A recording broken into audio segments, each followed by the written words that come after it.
Okay, so welcome back everyone after our winter break. We're very happy to resume the seminar. We're very happy to have as our first speaker, Alessandro Scagliotti. So Alessandro is a PhD student at CISA, and he's going to be talking to us about deep learning approximations of diffeomorphisms via linear control systems. So over to you, Alessandro. Okay, thank you very much for the invitation, and thank you very much for being here. So I'm going to talk about a deep learning architecture obtained as a discretization of a linear control system. Okay, so in this seminar, we will talk about the interplay between residual neural networks and control systems. So as we are going to see immediately, residual neural networks can be interpreted as discretizations of continuous time controlled dynamical systems. Okay, so in our framework, a residual neural network is a mapping phi from Rn to Rn, which is given as the composition of capital N elementary mappings. Okay, each of these mapping has the same structure, so it is given as the sum of the identity function plus a function f depending on a parameter u. Okay, so the function f together with the number capital N of the so-called layers is given and is a part of the network architecture. While all the parameters u1, un should be properly set or learned during the training process. Okay, so these architectures are in general called residual neural networks. Okay, now we are going to see a quite simple observation that bridges the word of residual neural networks with the word of optimal control theory. Indeed, if we consider one of those elementary mappings, phi k, we immediately realize that it looks as an explicit Euler discretization of a dynamical system, or better, of a control system. Okay, a control system in general is nothing but a parameter, an ODE whose right-hand side depends on a parameter. And this parameter, instant by instant, can be set by the user. Okay, so the function that instant by instant specify this parameter is called the control. Okay, so if we look at this ordinary differential equation, this control system, we immediately realize that actually the elementary mapping is nothing but an explicit Euler discretization of that. Okay, so this fundamental observation was done independently in 2017 by Haber-Utot and by Wen and Er. And essentially, it bridges the semi-unexplored world of residual neural networks and more generally of deep learning with the well-established world of optimal control theory. Okay, so let's explore this parallelism more in depth. So in the residual neural networks, we have that the time is discrete, and essentially it corresponds to the layers of the network. On the other hand, we have that the control systems are continuous time dynamical systems in which the time takes value in a compact interval, for instance, 0 capital T. Okay, so the key ingredients of the residual neural networks are the elementary functions that we have seen before, while in the control system, the key ingredient is the parametric ordinary differential equation. Okay, moreover, we have that in the residual neural network, for each layer, we have to specify the value of the parameter. And in the control system, we essentially have to do the same for each instant. Okay, on this point, let me say that we usually ask the control, so the function that specify the value of the parameter instant by instant, to have some Lebesgue regularity. So common choices are L2 or L infinity. Okay, moreover, we have that the object of interest in the residual neural network is the composition of the capital N elementary mappings. While in the control system, the object of interest is the flow induced by the system. Okay, what does it mean? Essentially, once we have decided an admissible control, so when a control stays in the space that we have decided to consider, we call it admissible control. So once we have fixed an admissible control, then the right-hand side of our control system actually becomes a non-autonomous ODE. but we know that to non-autonomous ODEs, we can associate the corresponding flow. Okay, on this point, let me be more precise. So I'm not interested in the full flow, but just in the flow at the final instant. So the flow is a sort of a movie that represents the evolution of a dynamical system. So we are not here interested in the full movie, but just in the final snapshot. Okay, similarly, in the residual neural network, we are not interested in the intermediate compositions, but just in the final composition. Okay, so this parallelism is useful because as we are going to see, the expressivity of the network is strictly linked to the notion of controllability of the system. So I'm going to recall this notion, the notion of controllability of a system. And moreover, the process of training the neural network is strictly linked to the resolution of a proper optimal control problem. Okay, so from now on, we will be interested in the task of a diffeomorphism approximation. Okay, so why diffeomorphisms? Well, the fact is that once we have chosen an admissible control, the corresponding flow is itself a diffeomorphism. So the natural question is to investigate how rich is the family of diffeomorphisms that we can produce by choosing different admissible controls. And in general, we want to produce a rich family. What does it mean, rich? Rich means that this family has nice approximating properties on the space of diffeomorphisms. Okay, so if it is actually the case, then the residual neural network will naturally inherit this expressivity, since it is obtained as a discretization of the underlying control system. Okay, so that's why it's so important to study the diffeomorphism approximation capability of the control system corresponding to the residual neural network. Okay, let me say that for more complicated tasks than approximating diffeomorphism, the residual neural network can be embedded in general in larger architectures. And this process in general will further enrich the expressivity of the network. However, the problem of diffeomorphism approximation could be a difficult enough task, but not too much difficult for the prototypation of the networks. Okay.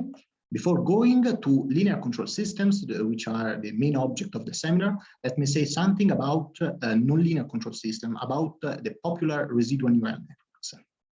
Okay, so popular form of a residual neural network is this one. So essentially, the elementary mapping phi k is the sum of the identity, as we have seen, plus a parameter sk, which is an n times n matrix that multiplies the output of a sigma. Sigma is an activation function that acts component-wise, whose input is an affine transformation of the x variable. Okay, let me stress on the fact that the dependence of phi on the parameters is on the parameters w and b is highly nonlinear. Okay, so the first explored control system inspired by these residual neural networks had essentially the corresponding form. So the only relevant difference is that many authors consider scalar controls S in front of the activation function sigma instead of matrix valued controls. But for the other terms are exactly the same. And still, I want to stress that the dependence on the control W and B is nonlinear in this system. Okay, so what about the expressivity of these control systems? Well, in 2020, Tabuada and Garisford proved that the flows generated by this kind of control systems can approximate monotone real analytic functions from Rn to Rn. So this could be a theoretical explanation of the expressivity of the corresponding residual neural networks. Okay, so now we are going to see the linear control systems. Okay, so linear control systems are a system which are linear with respect to the controls, and they can be seen as the superposition of m different vector fields, which are often called the controlled vector fields. Okay, I shall sometimes use this abridged notation in which F is a matrix whose columns are the control vector fields. Okay, so essentially a linear control system is a superposition of vector fields weighted by each of them weighted by the corresponding control. Okay, so why we should consider linear control systems? Okay, so the first insight was provided by Agachov and Sarchev. So let's assume to have two diffeomorphisms, phi1, phi2, that are close to the identity. So in our framework, we can think them as two consecutive layers of our residual neural network. Okay, if they are close to the identity, they can be represented as the flows of two proper vector fields. Okay. Moreover, if we consider the composition of these two diffeomorphisms, we have, of course, that the composition corresponds to the composition of the flows, which is in turn approximately equal to the flow corresponding to the superposition of the vector fields. Okay, I want to stress that the last one is not an equality if the vector fields f1, f2 are not commutative. Okay, in general, the vector fields are not commutative, therefore this one is not an equality. Okay, anyway, these provide a first insight. Is not a rigorous mathematical argument, but it provides a first insight for the fact that linear control system may be able to capture the essential behavior of a residual neural networks. Okay, so an a posteriori motivation that arrived much later is this one, is that we can keep the space of admissible controls with the weak topology. And if we consider weakly convergent controls, it turns out that the corresponding flows are C0 convergent on compact subsets. Okay, this is. There's a question in the chat, so can I just ask it? So Philip's asking, what is a monotone analytic function on Rn? So what does it mean to be monotone? In that case, monotone means component one. So with the partial ordering, so you say that two points are ordered if they are ordered component by component. So you can say that, for instance, the point A is less or equal than the point B if each component of A is less or equal than each component of B. And if applying F, you still have that F of A is still less or equal than F of B. Of course, they showed that you can enrich this expressivity, but with pre-processing and post-processing. Okay, hope to have answered. Okay, thank you. Okay, very welcome. Okay. I was saying that an a posteriori motivation is that you can keep the space of admissible control with the weak topology, and turns out that if the controls are weakly convergent, then the flows are C0 convergent on compact subsets of the domain.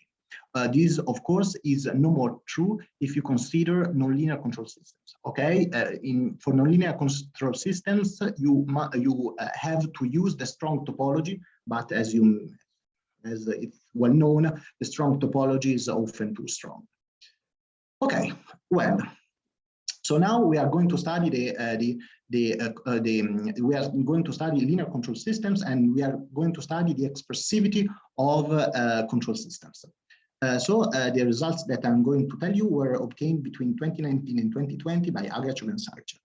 So before proceeding, we have to ask that the control vector fields satisfy these technical condition called Lie algebra strong approximating problem.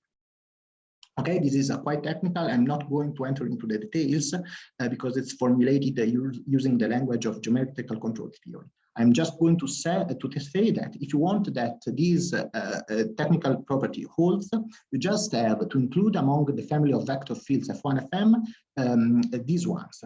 So if you include them, then this technical condition is satisfied. Okay, so let's simplify a little bit the notation. So we have our linear control system, and we consider the time interval 0, 1. Okay, we're always reduced to this time interval by rescaling the vector fields. No problem on that. Okay, so given an admissible control U, we denote by phi U the corresponding flow at the final instant. So we drop the reference to the extremes of the end of the interval. Okay, so now the controllability problem. Okay, the controllability problem is a very classical problem. So let's consider an initial point x1 and a target point y1. Okay, we want to find if exists an admissible control u bar such that y1 is equal to the image of x1 through the flow phi u bar corresponding to the control u bar. Okay, so if it is possible to find such a u bar for each couple of initial point and target point, we will say that the system is controllable. Okay, so this question is very classical, and it should be the first question that you ask when dealing with a control system, both linear or nonlinear.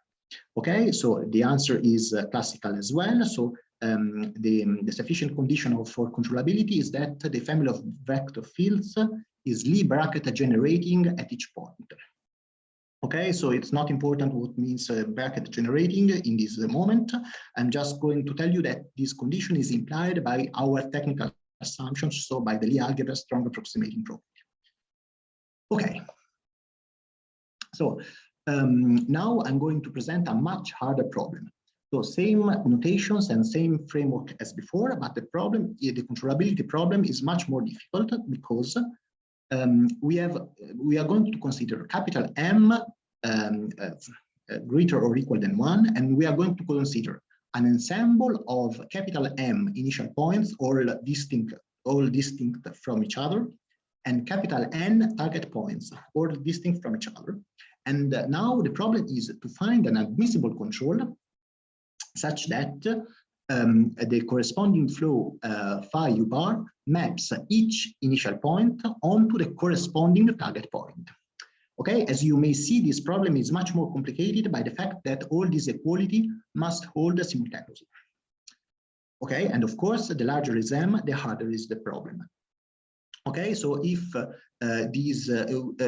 for every M greater or equal than 1, for every choice of the initial and target ensemble, we can find u bar such that all these inequality are satisfied, we will say that the system is ensemble controllable. Okay, now the sufficient condition for ensemble controllability is exactly the Lie algebra strong approximating property. Okay, so to wrap up, we have that if the Lie algebra strong approximating property holds, we have exact controllability for finite ensembles. So given a finite ensemble, an initial finite ensemble, a target finite ensemble, we can drive the initial ensemble onto the target. Exactly, without errors in principle. Okay, we have actually something more.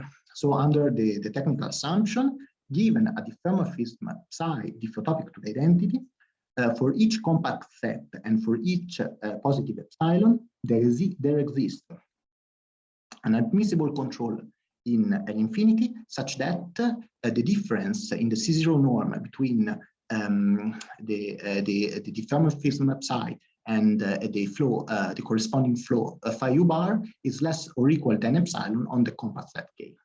Okay, this sounds good. Let me just tell you what means diffeotopic to the identity.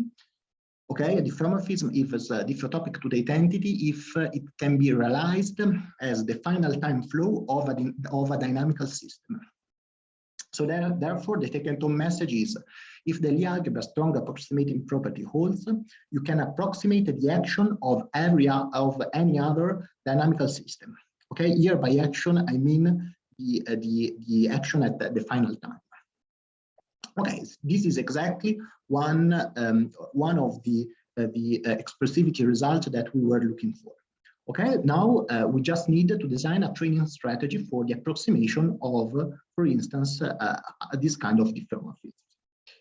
Okay, so let me just say that from now on, we will set as a space of admissible control the controls that are L2 regular, so that are L2 with the values in Rn.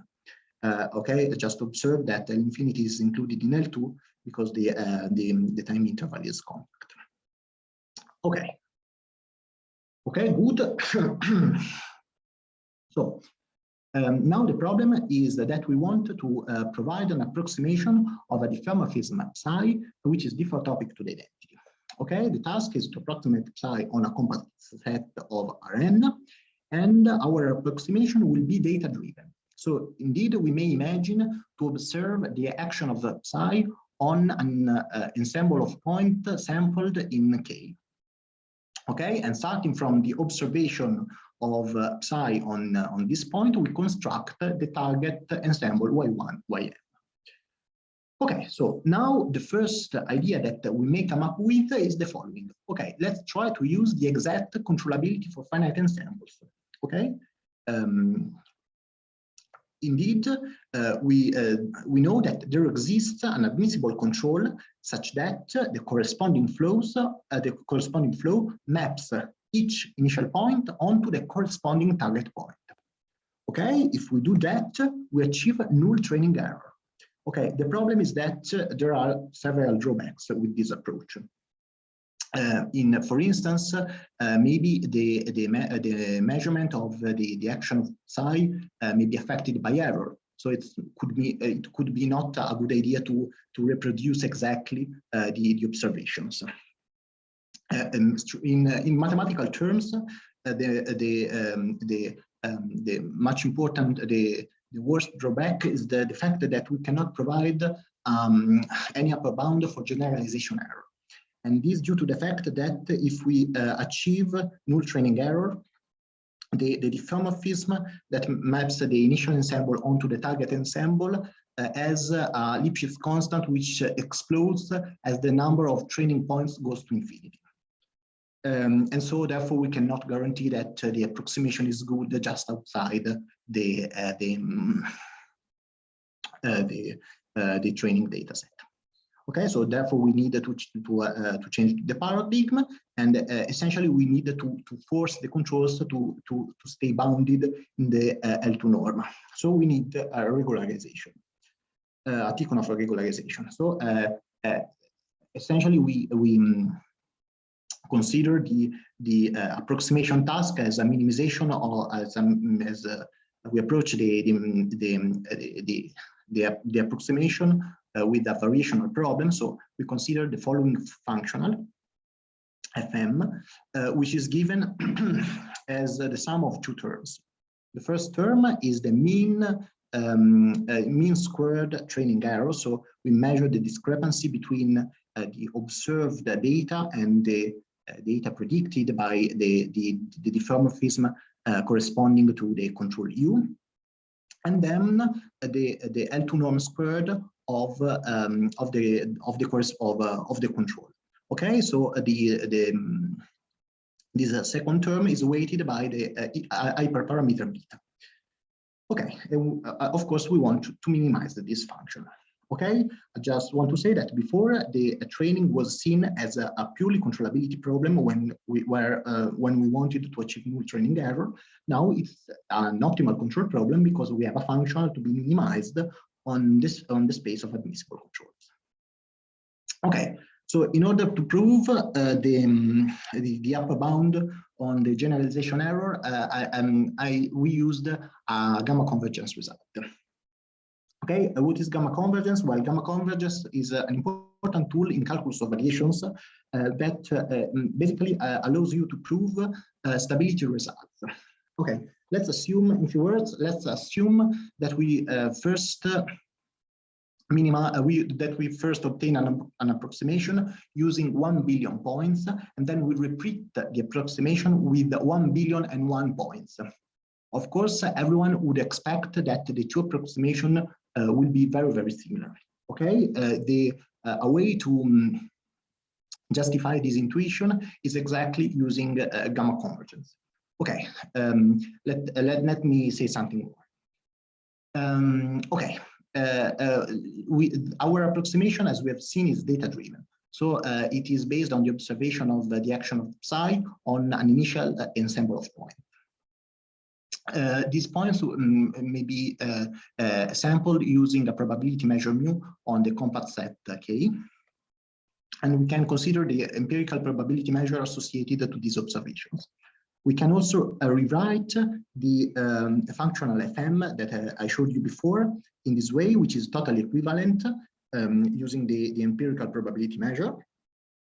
And we can consider growing in size. We can consider a sequence of data set which are growing in size.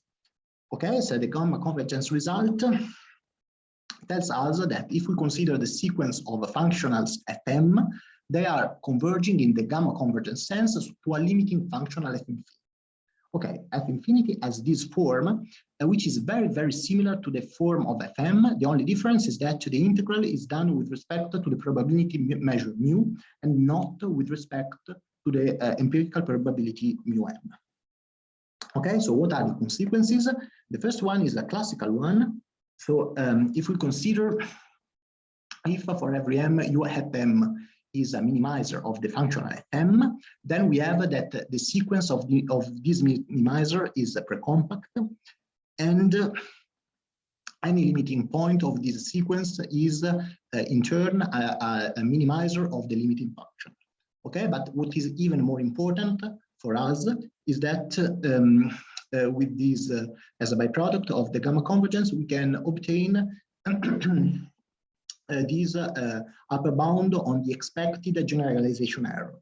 So if U at M is a minimizer of the functional FM, then the expected squared generalization error is less or equal than this quantity. Okay, here we have that kappa is a quantity that depends on beta and goes to 0 as beta goes to 0.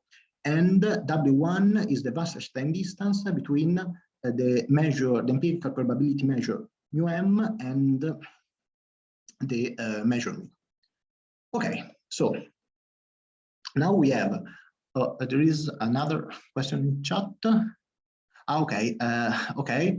Okay, this is it's a very good point because the gamma convergence. Okay, this is a very interesting point because, of course, the gamma convergence is done with respect to the weak topology. Okay, on that I should be more precise because you can do gamma convergence on metric or first countable spaces, but the weak topology is not neither metrizable nor first countable in L2. So the answer is the gamma convergence. This gamma convergence result is done with respect to the weak topology. Okay, and these classical okay with the weak topology by restricting the weak topology on a bounded subset of L2. Because it is possible to prove a priori that all the minimizers of the FM are included in a large enough ball of L2. Okay, therefore you can restrict the weak topology there where it is metrizable. Okay, therefore this convergence is a priori valid with respect to the weak topology. But this is the most surprising thing. They are also precompact, also with respect to the strong topology.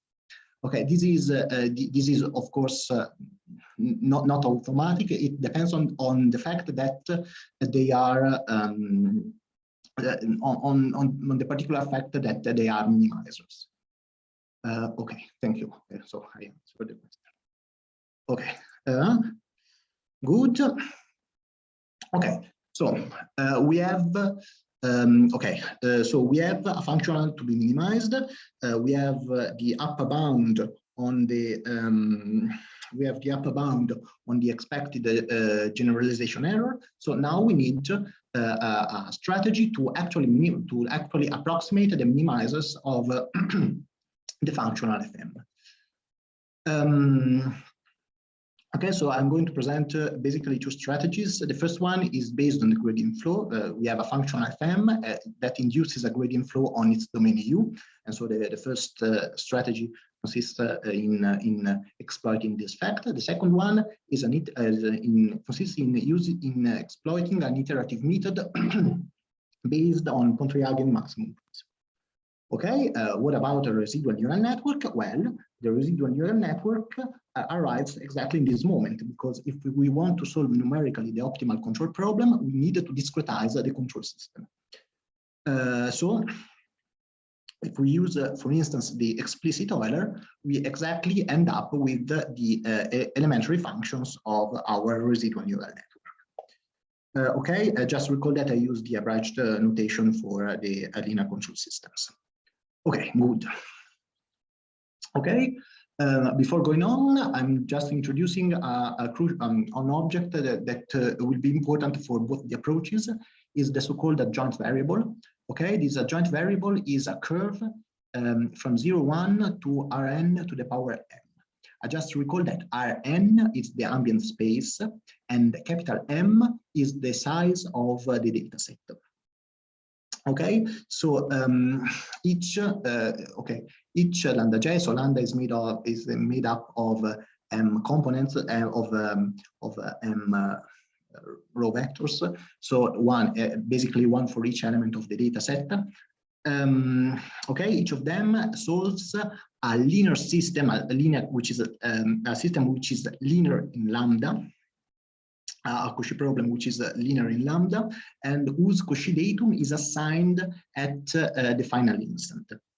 Okay, so the lambda j should be understood as row vectors, and essentially this is a linearized version of the ODE, a linearized version along the trajectories. By trajectories, I mean the trajectories made by the initial points during the evolution. Okay, so what is the take-home message? Is not the form of this differential equation, is that this is essentially the continuous time counterpart of the backpropagation of the gradients. Okay, so let me state the proposition behind the gradient flow approach. So just recall that the space of admissible controls and the controls in L2 with values in Rm, and essentially in this proposition we provide a representation of the differential of the functional Fm at each point of its domain. Okay, once again, the expression of this differential is not so important. I just want to say that it is made up of two elements. The first one is coming from the training error. The second one is coming from the Tikhonov regularization. And of course, we observe lambda in correspondence of the training error. Okay, so with the expression of the differential, we can consider the gradient flow induced on the space of admissible controls. Okay. So, but at the end of the day, we want a numerical method. So the idea is that we can approach this. We can approach that with a finite element approach, with a finite element mindset. So we can substitute the space of admissible control with a finite dimensional subspace and project the gradient flow onto this finite dimensional subspace. Okay, more precisely, we can we can consider a uniform discretization of the time interval 0, 1, and we can consider the controls which are piecewise constant on each subinterval. Okay, so the phases of this procedure gradient flow procedure is the first one, computation of the trajectories. With the respect, here the index J is the index that I used for the elements of the ensemble. Then the computation of the adjoint variables, and finally the update of the controls. Okay, so more precisely, we're going to briefly see that. Okay, given the admissible control, given a control or initial guess or obtained by previous iteration, we compute this array in which essentially K is collects the K is the index relative to the time nodes, and J is the index relative to the elements of the ensemble. Okay, we can compute the approximation of the trajectories in the time nodes using the forward Euler. Then, once having the control and having the trajectories, we can compute the adjoint variable using backward Euler. And finally, with all this data, we can compute the projection of the differential of the functional, and we can update the controls. And then return to the step A, of course. Okay, the analysis is that, the observation is that step A and step B are fully parallelizable with respect to the J variable. And moreover, the components of U, so the values of U in which in each subinterval are updated in the step D all simultaneously, basically. Okay. So now I'm going to briefly present the second approach based on the maximum principle. Okay, let's start with the maximum principle. So if U tilde is a minimizer for the functional Fm, then we can consider the trajectories made by the elements of the ensemble, and we can consider the corresponding adjoint variables. Okay, if we do that, therefore we have that the optimal control U tilde, which is assumed to be a minimizer, satisfies this relation.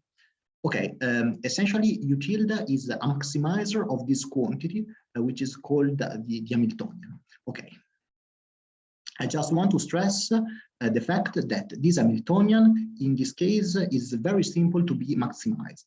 Indeed, it turns out that this Hamiltonian is a quadratic function. Not only a quadratic function, but a quadratic function whose Hessian is a scalar multiple of the identity. So it's very, very easy to maximize that. And this is due to the fact that the system which is present here is linear with respect to the controls. Okay, in more general cases, the maximization of the Hamiltonian could be much more painful. Okay, so the method that we used, the iterative method based on Pontryagin Maximum Principle, was proposed in 1980 by Sakao and Shindo, which is in turn a sort of stabilization of methods that were already known in the Soviet literature. I found a paper of 1982, a review paper, an English translation of a review paper. Anyway, so okay, as before, we introduce a uniform discretization of the time interval, and we consider controls that are piecewise constant. Okay, so now the phases of the computation are these ones. So first of all, we compute the adjoint variables, and then we perform an adjoint update of trajectories and controls. Okay, let's see that more in details. So the step A is the very beginning. So we choose an initial guess of our control, and we compute the corresponding trajectories. Okay, as before, J is the index for the elements of the ensemble, and K is the index for the time nodes. Then, okay, we compute the adjoint variables with the backward Euler. Well, then we perform the joint update of trajectories and controls as follows. So let's start from the very beginning. So from the time node 0. Time node 0 means the original elements of the starting point, so the elements of the initial ensemble. Okay, we use these ones, and we use the adjoint variable at the very first time node, which has been computed in the step B. Okay, so we set the for the first interval, for the first subinterval, we set the control to be the maximizer of this quantity. Okay, this quantity is exactly the same Hamiltonian function that we have seen before, plus this term. This term is essentially something that forces you to be quite close to your previous to the previous guess. Okay. If you know that this is very similar to the idea of minimized movements, or if you prefer, this is an implementation of is an update using an implicit step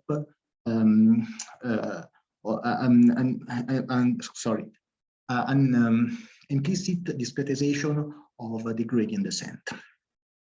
Anyway, with the U1 just computed, so with the value of the control in the first time in the first subinterval, we can compute using the forward Euler the trajectory the trajectories, so for every j in the subsequent time node.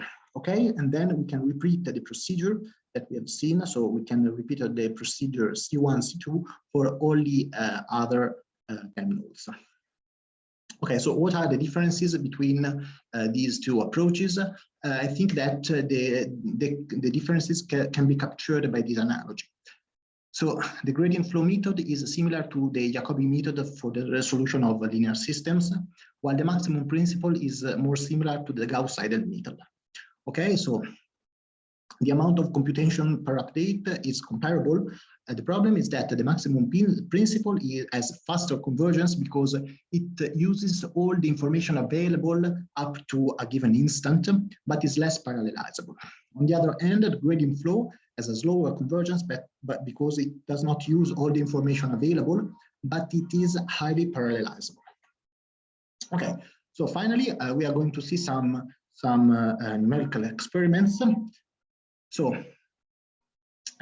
the red dots are an ensemble of starting points, which has been transformed using a diffeomorphism. So the blue dots represent the transformation of the original ensemble by means of a diffeomorphism that we want to reconstruct.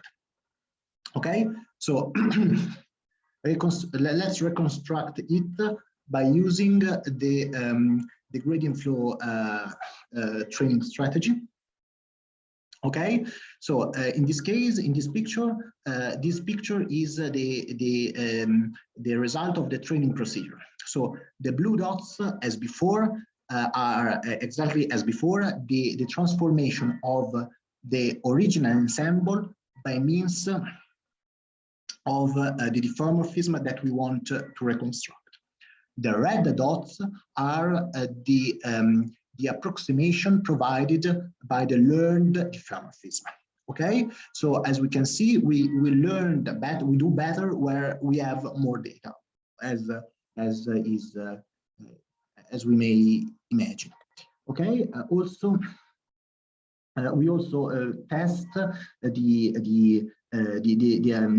prediction also on a new ensemble of points. So we generated a new ensemble of initial points, and we transformed them using first the diffeomorphism that we wanted to reconstruct, and then we obtained the blue crosses, and then we repeated the transformation by means of the learned diffeomorphism, obtaining the red crosses.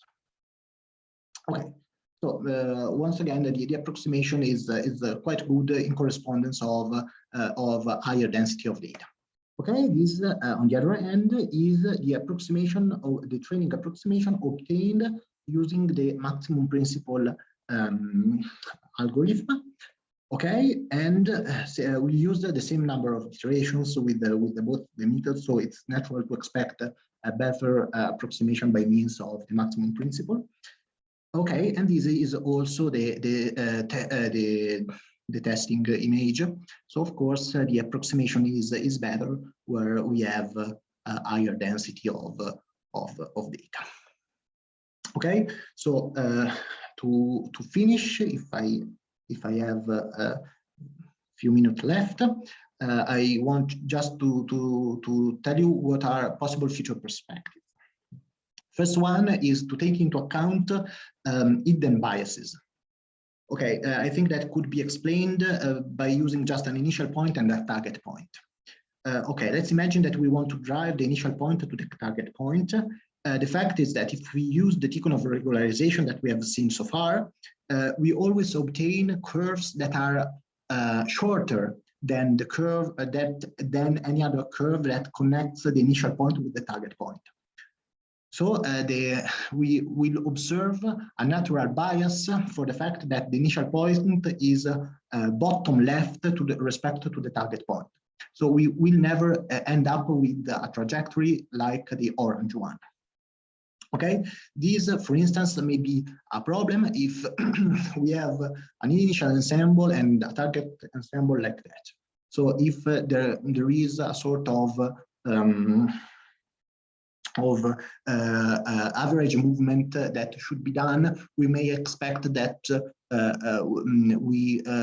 that some bias could appear in the approximation. So a possible solution could be maybe preconditioning the ensembles. So for instance, by translating them so that they have the same mean, for instance. But we have not still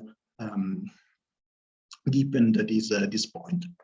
Okay, finally, possible applications are normalizing flows. So I'm concluding very fast. What is the problem of normalizing flows? Okay, so given a random variable x with an easy distribution, for instance, a normal, given a random variable y with a complicated distribution, we would like to find a mapping, better a diffeomorphism that maps from Rd to Rd, such that the composition T of x is distributed as y. So if we do that, for instance, we can cheaply sample y by sampling x, for instance, and then composing the sampling with the mapping. Okay, so the idea is to try to use the machinery that I presented so far to the construction of the mapping T. Okay, so this is a work in progress. I'm working on that with a colleague of mine in Sissa, with Sara Farinelli. Now we are dealing with some details in optimal transport and gamma convergence, but we are quite optimistic about that. So finished. Thank you very much for the attention. Okay, thank you very much. Yeah, so let me just stop the recording.